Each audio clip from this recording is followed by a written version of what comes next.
crois que je viens de découvrir la manufacture la plus à la pointe de la technologie possible. Cette manufacture, je ne vous le cache pas, c'est la manufacture Tudor. Mais avant de vous emmener dans ce bâtiment extrêmement confidentiel pour cette visite assez exclusive dans la manufacture Tudor, on va partir voir les partenaires et les fournisseurs de Tudor pour les boîtiers, les calibres, les cadrans, et on va voir comment tous ces éléments s'assemblent pour donner vie à une montre finale garantie et contrôlée de la plus belle des manières. Suivez-moi.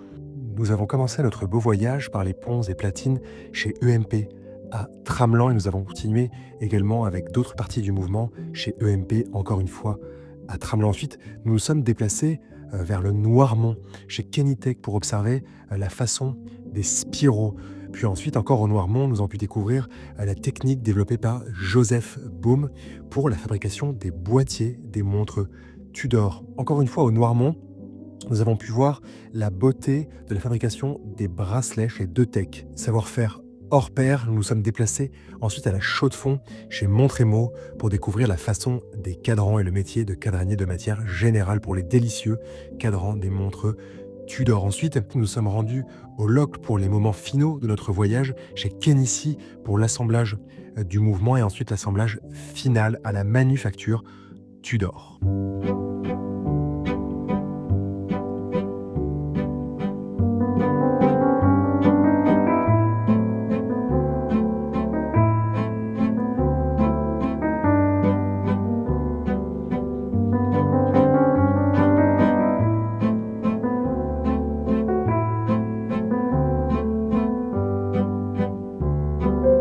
J'ai le plaisir de me retrouver devant le bâtiment de EMP, Ébauche Micro-Mécanique, Précitram SA, Ébauche Micro-Mécanique pour la fabrication de pièces pour les mouvements Kenissi, partenaire de Tudor.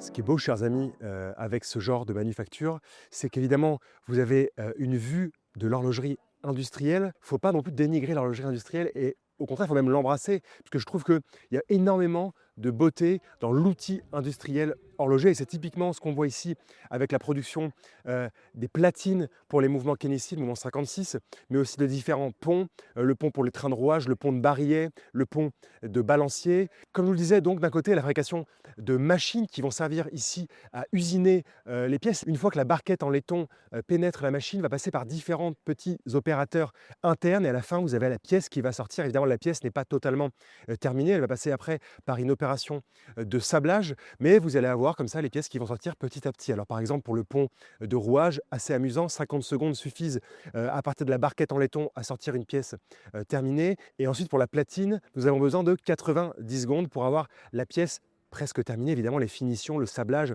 et d'autres opérations comme l'empierrage ne sont pas encore réalisées. Encore une fois, la beauté de l'industrie, c'est aussi tout ce système de roues qui tournent, d'huile projetée un peu partout. On a l'impression d'être dans un ancien cinéma avec de la musique de Charlie Chaplin qui se joue en fond. Vous voyez les temps modernes, vous avez vraiment l'esprit en tête. Tout part évidemment de cette bobine assez lourde, presque 80 kg de laiton, une bande de laiton. Vous allez avoir les machines à étamper qui vont avec une cadence assez folle venir en fait préparer la barquette. Donc vous avez la petite pièce, le petit rectangle de laiton. On va venir le préparer, mais c'est pas du tout une pièce qui va être jetée, c'est juste qu'on va commencer à usiner autour de la pièce qui va être découpée par la suite pour gagner du temps. Voilà, on est dans l'idée d'industrialisation, l'idée de rentabilité. Et donc une fois que cette pièce, vous voyez, la petite barquette est ajourée, on va l'envoyer à l'étage où vous allez avoir la suite des opérations qui vont être du coup beaucoup plus rapides pour arriver au pont final presque terminé, j'ai envie de vous dire. Et si vous posez la question, on utilise de manière assez historique du laiton en horlogerie, parce que d'une part, c'est assez facile à usiner, facile à travailler, et d'autre part, ça a des qualités antimagnétiques assez raisonnables, assez intéressantes. Ce qu'il faut retenir, c'est que l'industrie est belle, que EMP, c'est une histoire familiale et c'est un fournisseur qualitatif de Tudor. Et on vous emmène tout de suite vers une autre partie de ce magnifique voyage. Chers amis, j'ai le plaisir de vous retrouver dans le bâtiment historique d'EMP. Donc on a quitté le bâtiment neuf et là on est dans le bâtiment plus ancien à Tramelan, ville historiquement aussi importante pour quelques acteurs de l'horlogerie. Et ici dans ce bâtiment historique, on va trouver différents types de décorations, différents types de finitions. Donc alors les pièces qu'on vient de filmer chez EMP, elles arrivent ici, les ponts par exemple qui ne sont pas encore totalement terminés. Ici on va trouver à la fois de la gravure laser par exemple, pour venir graver Master Chronometer sur le pont de Barillet. Vous allez avoir aussi par exemple la décoration de gravure un peu soleillée qui est évidemment propre au mouvement Kenichi Master Chronometer, ce qui est intéressant évidemment de noter. Pour la gravure laser, ça se passe dans les machines qui sont de part et d'autre de là où je me trouve. On va avoir, et ça j'ai trouvé ça fantastique, encore une fois dans ce côté industriel horloger, l'anglage industriel. Donc vous savez, vous avez différentes façons d'angler. On a toujours l'impression d'être avec des pointes en bois. Ça c'est évidemment quand on parle de haute horlogerie.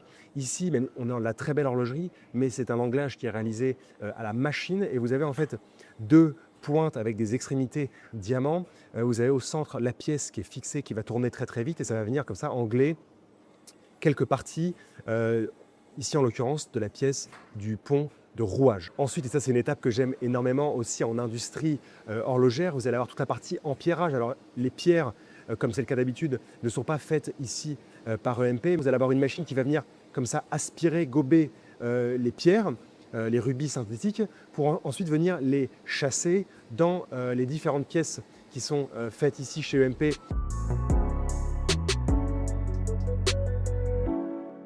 Chers amis, j'ai le plaisir de vous retrouver en direct de la manufacture Kenitech où on va voir toutes les opérations qui sont liées à l'oscillateur et aux spirales. Alors tout de suite, je vous le dis, les spiraux qui sont utilisés dans les mouvements Tudor développés avec Kenichi sont des spiraux en silicium, donc qui ne sont pas nécessairement fabriqués ici, mais ça me tenait vraiment à cœur de vous parler des savoir-faire qu'on a ici en matière de spiraux, parce qu'évidemment Kenitech produit pour d'autres manufactures. La beauté du spiral, c'est qu'on part d'un petit cylindre de fer qu'on va venir écraser pour avoir une taille plus fine, environ la taille de la moitié d'un cheveu, 0,022 mm. Ensuite, on va venir laminer ce petit cylindre qu'on a pour le rendre plat avec un profil en fait rectangulaire et qui va s'entourer comme ça autour de bobines. Et ce qui est en fait assez dingue ici chez Kenitech, c'est que toutes les autres opérations liées aux spiraux sont réalisées à la main.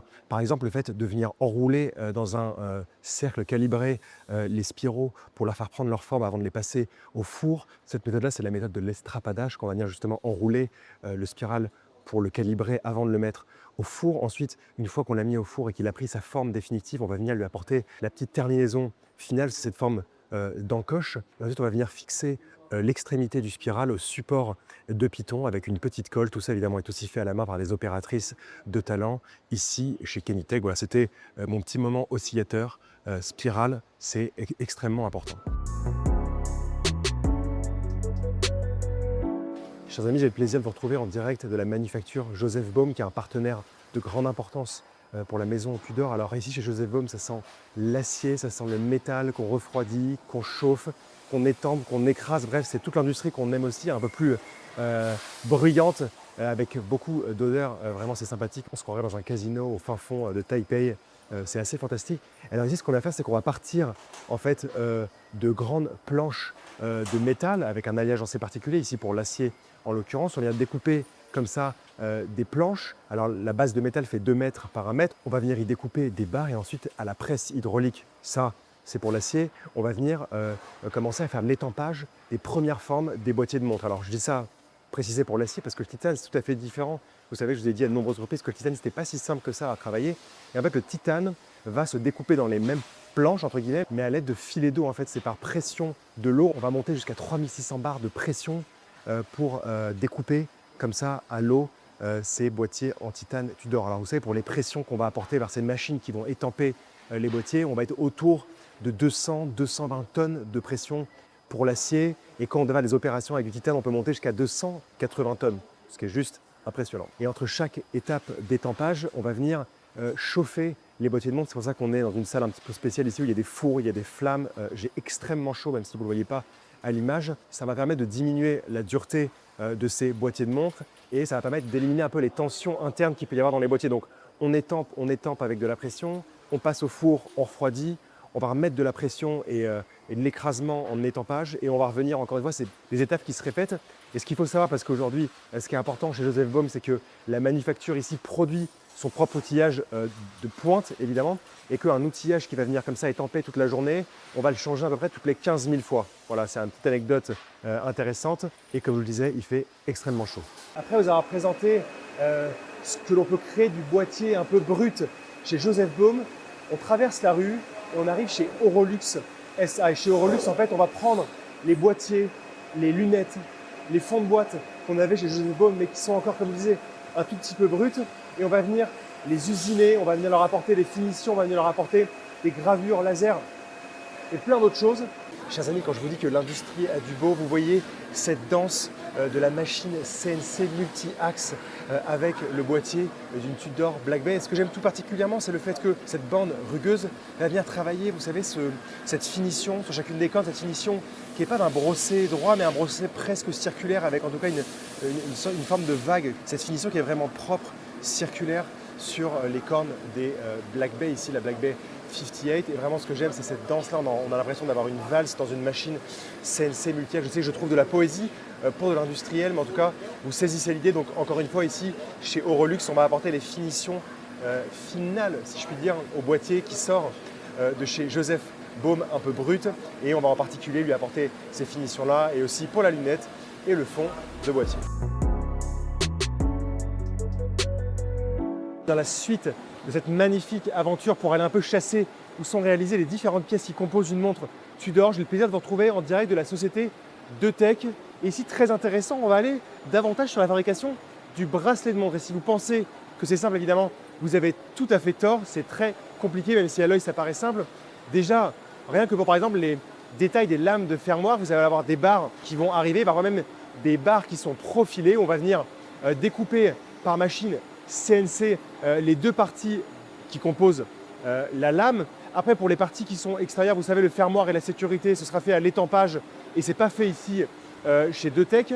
Aussi, fait très intéressant, pour tous les maillons du bracelet, ce sera à peu près le même type de fabrication. On va aller chercher les pièces dans des barres, on va venir les usiner dans des machines CNC et même parfois déjà les barres arrivent avec le profilage, vous savez, du maillon légèrement courbé. Et moi, il y a un processus de fabrication que j'aime énormément. On va venir travailler avec des disques qui ressemblent, alors pour ceux qui veulent, à des disques de frein, pour d'autres, des disques qu'on trouverait dans un embrayage de voiture ou de moto. On va venir installer les lames ou bien les maillons et on va venir faire ce qu'on appelle de la rectification pour qu'à la fin, quand on assemble le bracelet, quand on assemble les lames, tout soit bien mis ensemble et tout fonctionne de concert. Ça se passe chez Deutech et c'est juste fait avec une telle précision qu'on est toujours impressionné.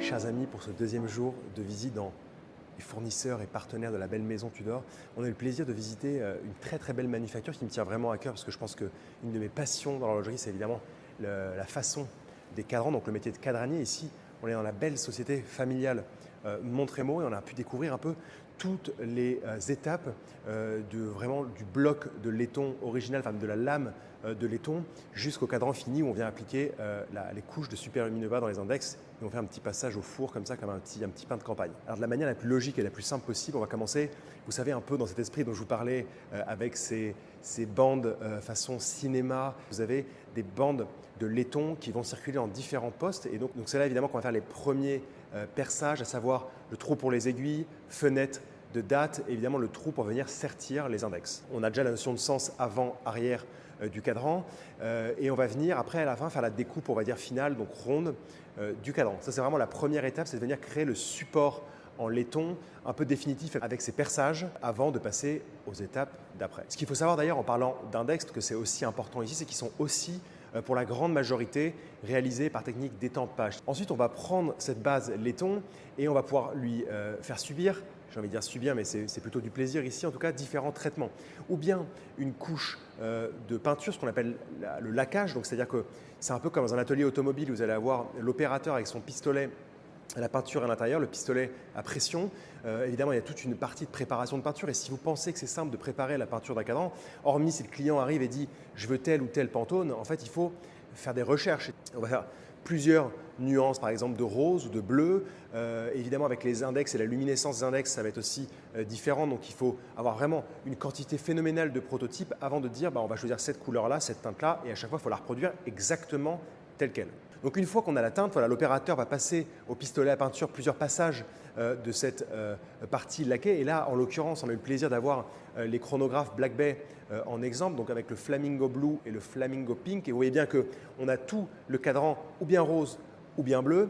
Et pour les sous-compteurs, c'est là que peut y avoir une autre partie de finition de cadran. Parfois, vous n'avez pas du tout de peinture sur un cadran et vous allez avoir uniquement ces finitions, vous allez voir, de galvanoplastie ou electroplating en anglais. Par exemple, ici, vous voyez bien que donc on a peint le cadran et pour les sous-compteurs, en fait, on va venir les placer dans une machine CNC. On va venir en fait mettre le sous-cadran qui n'a pas encore ses découpes de compteurs, on le met dans la machine CNC. La machine CNC vient percer donc la petite seconde et le totalisateur des minutes du chronographe. Donc, on met à nu le cadran et on voit le laiton à travers. Et là, on envoie en galvanoplastie. Là, c'est super intéressant. Donc, on va venir mettre en fait des produits chimiques dans des bains. Et en fait, en faisant traverser le bain avec de l'électricité, donc en fait, c'est souvent des bains métalliques avec de l'or, de l'argent. En fait, toutes les parties qui sont en laiton vont être visées directement par la matière qui est dans le bain et on va venir déposer. Alors, c'est que de la décoration, ce n'est pas vraiment du plaquage. Si je vous dis plaquage, c'est pour que vous compreniez mieux, mais ce n'est pas très épais, entre guillemets. Là, c'est de l'ordre du micron. On va venir déposer ou bien de l'argent, ou bien du noir, ou bien de l'or. C'est à ce moment-là aussi, ou alors là, on n'est pas dans la production des cadrans pour les chronographes Black Bay, mais pour d'autres cadrans de pièces Tudor, où par exemple, on va venir apporter la finition. Vous savez qu'on aime beaucoup la finition soleillée. La finition soleillée, ce n'est pas de la peinture, ce n'est pas obtenu juste par un bain.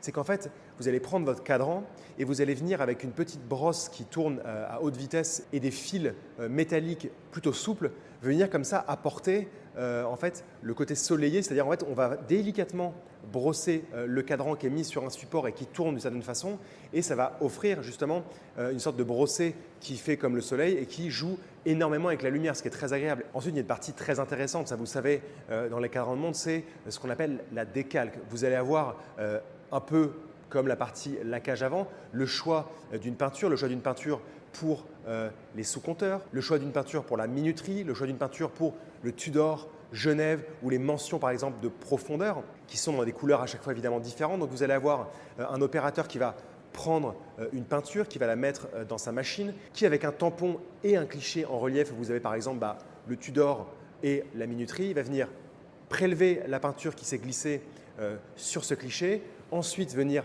l'appliquer sur le cadran. Donc il y a plusieurs passages qui sont possibles à chaque fois pour venir vraiment marquer profondément les choses que l'on veut faire apparaître sur le cadran. Ici, en l'occurrence, par exemple, minuterie, Tudor, Genève. Et ensuite, vous vous doutez bien qu'il manque quelque chose, il manque cette partie, les index. Une opératrice va venir sertir les index un à un dans les cadrans parce que les trous ont été faits ou bien à l'étampage ou bien à la CNC. Après, les trous ont été réalisés au sein du cadran. Donc, on va venir sertir comme ça très délicatement tous les index. Et si vous pensez que c'est terminé, évidemment, ça n'est toujours pas terminé parce que si vous retournez le cadran, les index tombent. Donc, après, ça passe dans un atelier où on va venir souder au laser l'index au cadran directement. Bon, là, on a vraiment le cadran qui est presque fini, on va dire à 90%, pour parler avec les magnifiques délicatesses des chiffres suisses, 90%. Et on va venir maintenant appliquer à la main avec un stylet le Luminova. Alors, le Luminova, c'est simple, vous prenez du Super Luminova, de la marque Super Luminova, vous venez le mélanger à une colle. Et donc, en fait, le fait d'avoir la poudre Super Luminova et la colle ensemble, vous venez l'injecter un peu comme si vous veniez couler un gâteau au chocolat dans un moule. Le moule, c'est l'index. La dose est parfaitement injectée avec la bonne matière. La texture est parfaite. Évidemment que le relief du Super Luminova soit aussi contrôlé dans les index. Tout ça, évidemment, est fait à la main avec ce stylet. C'est juste magnifique. On arrive déjà à la fin, ce procédé cadranier magnifique, où en fait, on va venir mettre ça au four quelques minutes. Et une fois qu'on a fait ça, on va évidemment partir en contrôle qualité, c'est très important. On va prendre des cotations pour voir si tout est bien respecté au sein du cadran. Livraison chez Tudor. Et là, il y a une haute forme de magie qui s'opère. Et ça, je vous laisse le suspense pour juste après. Tudor a vogué d'aventure en aventure. Mais il y a eu une aventure qui était plus importante que les autres. Cette aventure, c'est l'aventure Kenissi. Kenissi pour Kinesis, en mouvement. Chers amis, si vous avez fait du grec, ça aide un peu. C'est un projet fou pour Tudor, un projet de développement de calibre manufacture. Le projet prend racine en 2010. Une équipe est créée, une équipe qui va travailler de 2010 à 2015 avec beaucoup de travail pour que Tudor présente en 2015 au salon Baselworld, qui nous manque beaucoup. Entre parenthèses, la première montre avec son premier calibre de manufacture Tudor. En 2016, la société Kenissi est créée. Évidemment, le client le plus important, c'est la maison Tudor, mais il faut savoir, il faut compter une dizaine de clients environ pour Kenissi. Ce que j'aime, chers amis, avec ce petit voyage en Suisse, c'est que tout à l'heure, on était chez EMP et Kenitech qui produisent des pièces pour les mouvements Tudor. Toutes ces pièces-là, qui sont créées en platine, pont, et j'en passe, elles sont livrées ici, chez Kenissi, et elles sont assemblées, on les contrôle, on les teste et c'est impressionnant. En fait, ça rejoint l'idée du début, la beauté de l'industrie. On est dans un bâtiment de dernière génération où les équipes ont déménagé en 2022, on va prendre les mouvements, les tester et les envoyer chez Tudor. Vous voyez sur les images de Valentin que la barquette avec son calibre, que ce soit MT52, 54 ou 56, elle voyage de poste en poste par un système qui fait un peu songer, vous savez, au restaurant japonais avec ses riz, ses sashimi et ses sushis qui voyagent sur des petites barquettes sur des tapis roulants. Ici, c'est à peu près la même chose. En fait, tous les postes sont reliés et en fait, en fonction du travail de chacun, il va pouvoir faire monter sur son poste une barquette avec un calibre, faire son opération et ça passe à l'opérateur suivant. À la fin, ça finit dans une énorme boîte noire avec un bras robotisé sorti de Terminator qui va tester les montres, la marche des montres plus particulièrement, dans différentes positions. Et ensuite, on envoie à la manufacture Tudor les mouvements préalablement testés qui, évidemment, pour des raisons de chronomètre, donc -2, +4 chez Tudor ou 0 +5 pour Master Chronometer, vont être retestés une fois emboîtés dans leur boîtier. Enfin, l'étape finale. Chers amis, ce que j'aime ici en direct de la manufacture, c'est qu'en plus évidemment de tous les processus d'assemblage de montres, un peu ce qui va donner la touche finale aux magnifiques montres Tudor, c'est qu'on a tous les univers de la marque qui sont réunis. Évidemment derrière moi, le rugby, vous avez évidemment le cyclisme qui anime Tudor depuis ces dernières années avec des magnifiques ambassadeurs, vous avez évidemment le surf. Quand on parle de surf et Tudor, on parle de Nazaré, vague que je ne surferai jamais pour mon plus grand bien. Évidemment, la course automobile, en particulier la Formule 1, vous savez, on parlait de la magnifique Tudor Black Bay Blue avec ce cadran d'un bleu très intense. Et récemment, on a eu Tudor comme chronométreur officiel du Dakar, donc beaucoup de poussière, de l'essence, de l'huile et beaucoup de très très belles aventures. Et aussi un tout petit peu de football, c'est très important. Je vais faire une démonstration parce que voilà, je suis né pour ça. En fait, je vais mettre ce ballon sur ma tête. Allez, regardez. Et ça va tenir comme par magie. Voilà. Du bâtiment Kenissi, où on assemble les mouvements, on les teste et on les contrôle, nous sommes passés très agilement à ce magnifique bâtiment, vous savez qu'on reconnaît parmi tant d'autres, rouge et noir, de la manufacture Tudor. Et ici, chers amis, je peux vous assurer que Tudor a mis la barre le plus en haut possible de ce qui peut se faire en matière d'ingénierie, en matière de bâtiments avec des procédés rigoureux de contrôle de l'air, d'automatisation des stocks. C'est vraiment quelque chose d'incroyable, on se croirait déjà dans 10 ans, mais Tudor l'a fait. Ce qui est très impressionnant, chers amis, c'est que Tudor fonctionne avec des flux très intelligents et très régulés. C'est-à-dire que, imaginons qu'un client rentre dans une boutique chez un distributeur français. Il veut cette montre. Cette montre, je ne sais pas pour quelle raison, n'est pas encore en stock. La commande est passée. Et ici, ils vont recevoir directement l'ordre de préparer cette montre. Toute une chaîne d'assemblage est faite pour créer la montre et ensuite elle est envoyée directement depuis. C'est-à-dire que Tudor fonctionne à la commande en flux tendu. Et pour avoir ce type de fonctionnement, il faut être réglé au millimètre près. Écoutez attentivement. Arrive à la manufacture Tudor, sorte de kit d'assemblage avec d'un côté le boîtier, son verre, sa lunette, son insert, son fond de boîtier, en partie fait chez DTEC qu'on vous a montré juste avant. Vous avez le cadran qui arrive par la suite, montre et mot. Souvenez-vous aussi, on vous a tout expliqué. Le calibre qui vient finaliser de chez Kenissi. Donc vous avez ces trois parties de la montre, sans compter évidemment les pièces accessoires, j'entends des petites choses pour caler le mouvement, les aiguilles, etc.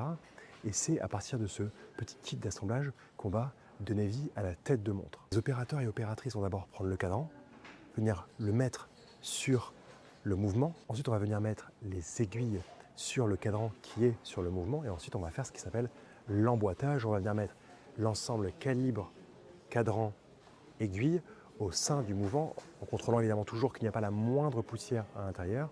On va fermer le fond de boîte.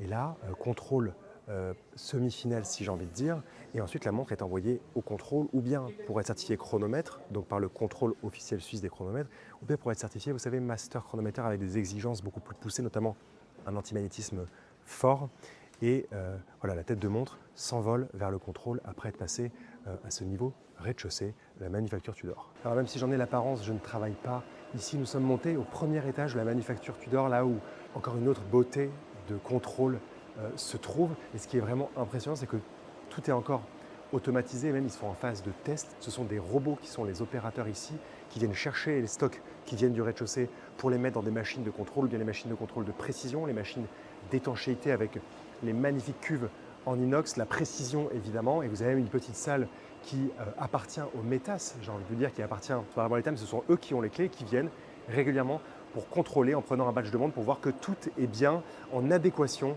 avec les certifications du METAS. Je vais presque avoir la lame à l'œil parce qu'on arrive à la fin de ce voyage des pièces, des composants qui créent des plus gros composants, qui créent finalement la montre. Ici, chers amis, dernière étape, on va venir mettre le bracelet sur la montre avec les plus grandes dispositions de sécurité possibles pour ne pas mettre le moindre rayure sur la montre, même les opérateurs et les opératrices, que je n'avais jamais vu mettre des mitaines et ont des doigtiers sur chaque doigt pour éviter de mettre la moindre trace sur les montres. On enlève quelques petits plastiques de protection, on met la montre dans une petite boîte en polystyrène, dans une petite boîte en carton avec sa carte de garantie qui n'est pas encore remplie.